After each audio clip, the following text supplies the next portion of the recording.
Baiklah, kembali lagi dengan saya Fardi Kalomata di channel BIM Engineering Polimdo. Di kesempatan kali ini saya akan melanjutkan tutorial software ETABS untuk mendesain struktur bangunan tahan gempa. Sebagaimana teman-teman ketahui di video saya yang ke-10 ya atau ke-9 terakhir kemarin, saya sudah melakukan analisis dari beberapa tahapan dari persyaratan tahapan perencanaan gempa, kemudian parameter gempa, bahkan sampai pada tahap yang terakhir ya, yaitu perhitungan untuk pengaruh P delta. Dan hasilnya bahwa hitungan saya sudah memenuhi standar, tetapi memang melalui beberapa kali proses ya. Proses yang pertama di sini ya. Jadi pertama saya menggunakan kolom dengan ukuran 500 x 500. Ternyata di dalam perhitungan simpangan antar tingkat di sini ada bagian driftnya yang melewati limit ya. Jadi drift limit untuk bagian inelastic drift. Di sini inelastic saya melebihi daripada ketentuan. Nah, sebagaimana ketentuan di sini dibatasi adalah 30,769 ya. Nah, dari mana asalnya 30,769 ini? Teman-teman bisa melakukan perhitungan dengan melihat tabel-tabel ya simpangan antar tingkat izin di sini, kemudian ada yang namanya faktor redundansi dan juga story drift inelastic izin. Jadi sebenarnya nilai drift limitnya bukan dihitung serta-merta 0,01 dikali H ya, tetapi dia berakhir dengan nilai 0,007 dikali H. Kenapa dia menjadi sangat kecil? Karena pertama, kita berada pada kategori risiko dengan kategori 4, di mana kalau kategori 4 ini persyaratannya ada 0,010 H. Sedangkan di sini ditentukan juga untuk gaya seismik dengan KDS D, E, dan F, simpangan antar tingkat desain tidak boleh melebihi dari nilai simpangan antar tingkat, kemudian dibagi dengan faktor redundansi. Jadi, simpangan atau story drift inelastic izin max-nya adalah dari simpangan antar tingkat kemudian dibagi lagi dengan faktor redundansi. Nah, bagi teman-teman yang ingin lebih mendalami untuk kenapa faktor redundansi 1,3, silakan cek video saya yang sebelumnya. Di situ saya sudah menjelaskan secara detail ya. Nah, sehingga akhirnya di sini 0,007 dikali dengan H. H saya adalah 4 meter, maka batasan drift limit ya untuk inelastic drift baik untuk X maupun Y adalah 30,769. Sedangkan drift yang terjadi adalah 32,560. Sehingga di sini melebihi. Kemudian saya melakukan redesign lagi, memperbesar kolom dengan ukuran 65 x 65 atau 650 x 650 mm. Tetapi di sini teman-teman perhatikan bahwa nilai driftnya masih terlalu jauh ya. Jadi kalau sebelumnya 500 x 500 saya besarkan tambahkan 15 cm. Ternyata di sini simpangannya masih jauh. Nah, akibat dari simpangan jauh ini saya masih menarik kesimpulan bahwa nilai ini masih terlalu boros ya. Oleh sebab itu saya melakukan redesign lagi. Sehingga terakhir saya mengambil kesimpulan kolom yang pas adalah kolom dengan ukuran 60 x 60. Didapati di sini driftnya 30,769 mm atau 3 cm, sedangkan inelastic drift yang terjadi maksimal adalah 2,5 cm atau 25 mm. Oke, sampai di sini saya akan lanjutkan ke tahap berikutnya, yaitu saya akan melakukan run analysis. Kemudian setelah saya run analysis, nanti saya akan mulai melihat kepada desain struktur beton bertulangnya, baik untuk elemen balok, kolom, dan plat. Khusus di saat ini saya akan fokus dulu ke bagian elemen kolom. Oke, kita running dulu. Dan sambil menunggu software merunning hasil perhitungannya, saya akan berikan sedikit pengenalan mengenai perhitungan kolom ya di sini. Jadi perhitungan struktur kolom sebenarnya cukup tricky ya, tetapi bukan berarti ini sulit. Tetapi yang saya mau sampaikan bahwa perhitungannya memang harus mengikuti alur-alur yang disediakan. Nah, adapun yang saya gunakan di sini buku yang saya pakai sebagai referensi, teman-teman bisa mengecek adalah perilaku desain dasar dan desain beton bertulang berdasarkan SN 284/2019, ditulis oleh Prof. Dr. Insinyur Antonius MT ya, jadi dari Unisula Press. Jadi ini yang menjadi referensi saya. Dan di sini buku ini sudah saya pakai sejak beberapa tahun yang lalu ya. Jadi di sini diterbitnya 2021, tetapi saya sudah mulai menggunakan di tahun 2022 sampai sekarang, karena memang secara dasarnya memang buku ini sangat membantu ya. Oke, di sini saya coba langsung ke bagian kolom. Di sini ada beberapa tipe kolom. Bagian A, kalau teman-teman perhatikan di sini ada kolom persegi, kemudian ada kolom persegi panjang ya di sini. Jadi ada yang bulat, ada yang dengan spiral, ada yang kolom komposit. Jadi di sini ada beberapa macam kolom. Nah, yang perlu digarisbawahi di sini teman-teman perhatikan bahwa untuk mencegah kegagalan struktur kolom, perencanaan kolom menentukan di sini ada faktor reduksi kekuatan ya. Ini sekali lagi saya faktor reduksi kekuatan yang lebih rendah dibandingkan faktor daripada balok untuk desain lentur, geser, dan torsi. Sehingga apa? Ini kita menjaga bahwa kolom ini masih tetap mampu bekerja ya. Yang kedua itu kondisi ultimate-nya di 0,003 ya. Jadi regangan maksimum beton di 0,003. Kemudian kita melihat di sini, ini contoh-contoh kolom, ada beberapa hal yang perlu saya garis bawahi. Yang pertama itu kolom yang dibuat secara konsentrik, kemudian bekerja adalah M sama dengan 0. Kemudian di sini juga kita memperhitungkan kolom pendek yang tidak diberi bracing dan kolom panjang ya di sini dengan diberikan bracing, tidak diberikan bracing, dan kolom panjang dan pendek ya. Jadi ada dua tipe. Kemudian yang berikutnya di sini kita akan melihat untuk mekanisme keruntuhan.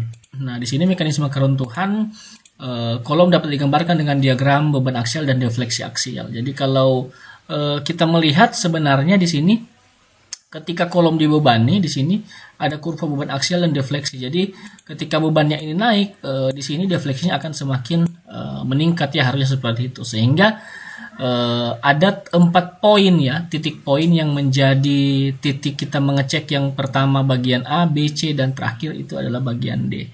Oke, di sini saya tidak akan membahas teorinya terlalu banyak atau terlalu panjang. Nanti teman-teman boleh membaca sendiri atau mencari referensi sendiri.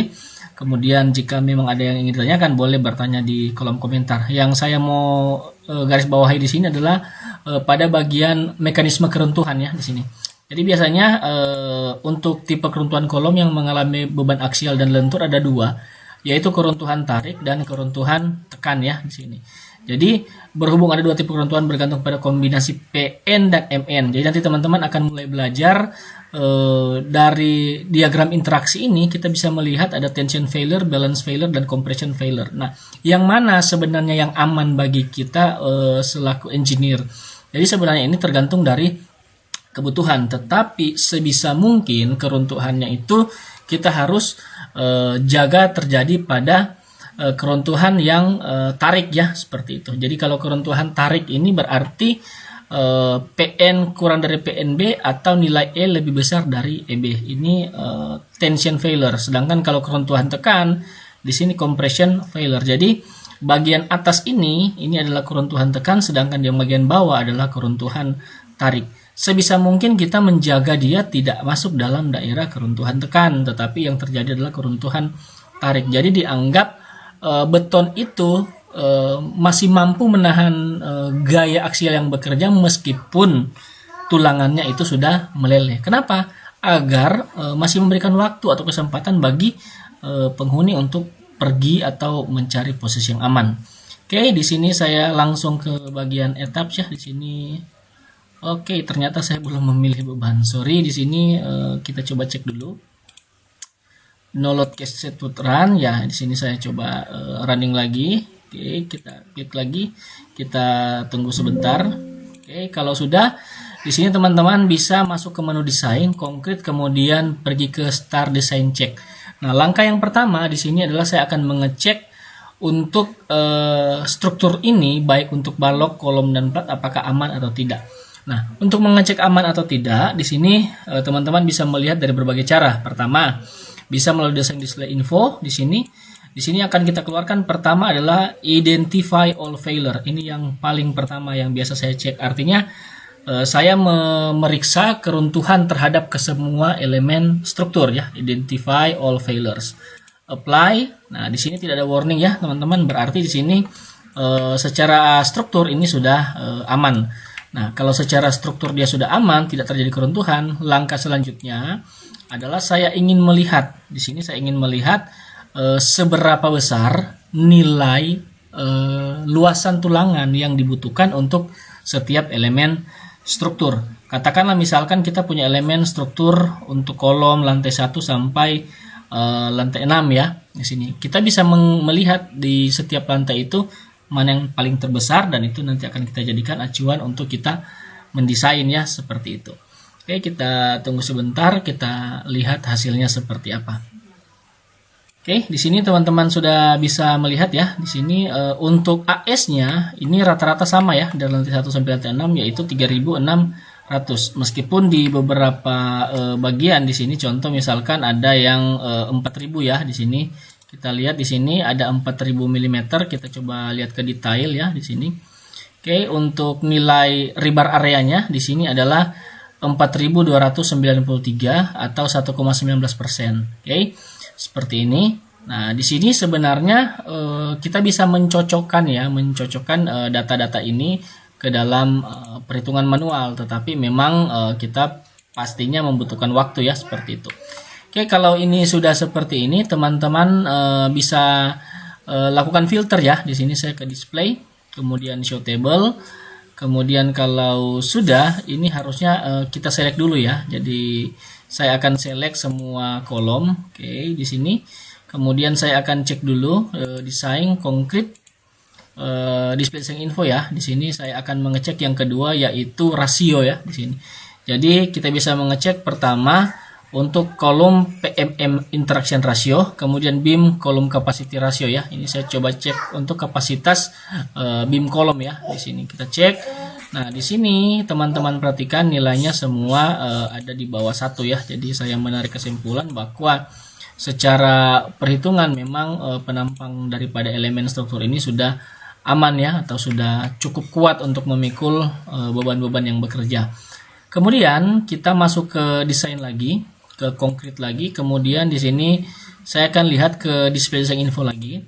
Kemudian di sini saya akan melihat kalau tadi saya melihat untuk luasan untuk total elemen balok kolom plat ya. Di sini saya harus select dulu ya. Saya coba select property, kemudian section ya. Frame section saya akan select untuk kolom saja seperti ini. Kemudian yang tidak saya perlukan ini saya hide dulu. Jadi di sini saya hanya punya AS untuk kolom ya, seperti ini. Oke, di sini teman-teman bisa mengecek ya. Jadi misalkan teman-teman ingin melihat nilainya, ini bisa langsung diklik satu demi satu, atau teman-teman bisa mengekspornya melalui tabel ya. Di sini tabel. Kemudian kita melihat di sini analisis result, struktur output ya. Di sini ada banyak ya, dari model information, base reaction, kemudian design data. Di sini concrete frame design output. Nah, ini kita bisa lihat dari sini. Bisa detail, tetapi juga kita bisa melihat berdasarkan summary ya di sini. Oke, misalkan saya mau melihat untuk kolom ya di sini. Oke, kita show table. Nah, di sini teman-teman bisa melihat ternyata di sini rasionya ada di bisa dicek ya, dari 1%, 1,19%, kemudian ada juga 1,14. Nah, di sini sebenarnya bisa disortir ya. Paling besar di sini adalah 1,19%. Ada di lantai 6 ya, seperti itu. Oke, kalau sudah di sini kita bisa mengecek juga untuk kebutuhan tulangan kita ya. Jadi biasanya di detailing ini saya masuk ke bar selection dulu, kemudian di sini saya atur dulu untuk rule-nya ya di sini. Oke, di sini saya akan memilih untuk rebarnya, small-nya paling kecil adalah diameter 16, sedangkan paling besar adalah 25. Ini untuk non seismic detailing ya. Kalau teman-teman mau dengan detailing seismic berarti masuk ke sini ya. Jadi 16 dan 25, tetapi prefernya ada di 22 ya. Ini coba ganti ke 22 saja. Kemudian ini untuk confinement-nya di sini bisa diatur ya, rectangle-nya hook-nya 135. Kemudian ini bisa di OK, lalu bisa di OK lagi. Kalau sudah, ini bisa teman-teman klik OK ya. Atau kalau mau atur juga untuk splicing-nya, sambungan lewatannya ini juga boleh ya, seperti itu. Oke, kita klik OK, langsung OK lagi. Kemudian saya masuk ke detailing. Sebelumnya saya tampilkan dulu untuk balok dan platnya. Kalau sudah masuk ke detailing, kemudian concrete detailing, di sini saya akan melakukan running ya. Nah, yang akan saya running pertama di sini adalah kolom ya. Jadi kolom, kemudian nanti saya akan lanjutkan dengan beam ya di sini. Oke. Saya akan run update untuk kolom stack detailing check. Kemudian saya di sini ada 3 pilihannya, clear previous detailing, retain previous, atau retain edited. Jadi nanti ada 3 macam, mau dihapus yang lama atau mau dipertahankan dan mengabaikan aturan yang baru, atau yang ini ya, kita akan edit. Saya klik OK. Nah, ini kita tunggu sebentar ya, karena biasanya etaps ini membutuhkan waktu ya, tapi memang juga tergantung dari spesifikasi laptop teman-teman. Nah, di sini sudah selesai, saya sudah melakukan running dan ternyata bentuk section atau bentuk tulangan daripada kolom ya kurang lebih seperti ini. Oke, kita boleh lihat pertama di sini daerah dekat bagian top ya. Ini jaraknya adalah diameter 10, jarak 150. Kemudian di bagian ini jarak besi 10, jarak 450. Jadi memang kalau kolom di bagian tengahnya ini agak renggang. Kemudian ada splice join ya di sini. Setelah splice join, kita bisa melihat dari ini ya, individual stack. Kita bisa lihat misalkan di story 1. Oke, ini story 1. Oke, tingginya 4 meter di sini. Kemudian teman-teman buka, terlihat ya vertical bar dan tie zone. Di sini ada 2 pilihan ya di sini. Jadi teman-teman bisa melihat nanti untuk rebar detailingnya ya seperti ini. Kalau teman-teman sudah melihat di story, kemudian bisa lihat untuk full elevation 21, kemudian 22. Di sini ada pilihan ya bagi teman-teman yang ingin melihat dalam bentuk 2 dimensi. Atau bisa lihat dari section 1 dan section 2 ya. Jadi ini biasanya berbeda. Kalau teman-teman perhatikan ya, di sini saya ke sini. Ini bagian ini adalah section 2 ya. Bagian tengah section 2 dinyatakan dengan potongan ini. Oke, jadi jaraknya adalah 10, kemudian dipasang jarak 45 ya. Besi 10 dipasang 45 cm. Sedangkan kalau di section 1 ini di bagian ini ya, bagian splice joinnya teman-teman perhatikan di sini besi 10 untuk sengkangnya dipasang 150. Jadi memang dia lebih rapat ya untuk bagian splice join. Kemudian jika teman-teman berminat ingin melihat dari tampilan full 3D, ini teman-teman bisa klik yang bagian ini. Kemudian kita bisa bedakan ya di sini. Untuk longitudinal di sini dinyatakan dengan warna sedikit gelap ya. Saya mau ganti misalkan dengan warna hijau saja. Kemudian untuk stirupnya saya ganti dengan warna kuning biar kita lihatnya lebih enak ya. Nah, teman-teman perhatikan di sini sudah terlihat ya. Jadi untuk bagian kolom ini kita buka seperti ini. Daerah yang rapat di sini pada daerah splice joinnya ini teman-teman juga bisa langsung mengecek ya. Contoh seperti ini saya perbesar. Terlihat ya teman-teman di sini splice joinnya sudah muncul ya seperti ini. Jadi penulangan ini langsung otomatis dikeluarkan oleh etaps ya. Tidak perlu lagi digambar lagi manual ya. Maksud saya seperti itu. Oke, kalau sudah ini masih bisa cukup banyak yang akan teman-teman bisa eksplorasi lebih dalam ya. Tetapi saya tidak bisa membahas terlalu panjang karena nanti tutorialnya ini akan menjadi sangat panjang. Jadi nanti akan saya bagi ke part-part selanjutnya. Jika teman-teman merasa bermanfaat, silakan di like, share bagi yang membutuhkan, dan seperti biasa jika ada pertanyaan teman-teman bisa tinggalkan pesan di kolom komentar, dan jangan lupa video ini bagikan bagi teman-teman lain yang membutuhkan. Sekian dari saya, sampai jumpa di tutorial selanjutnya. Terima kasih.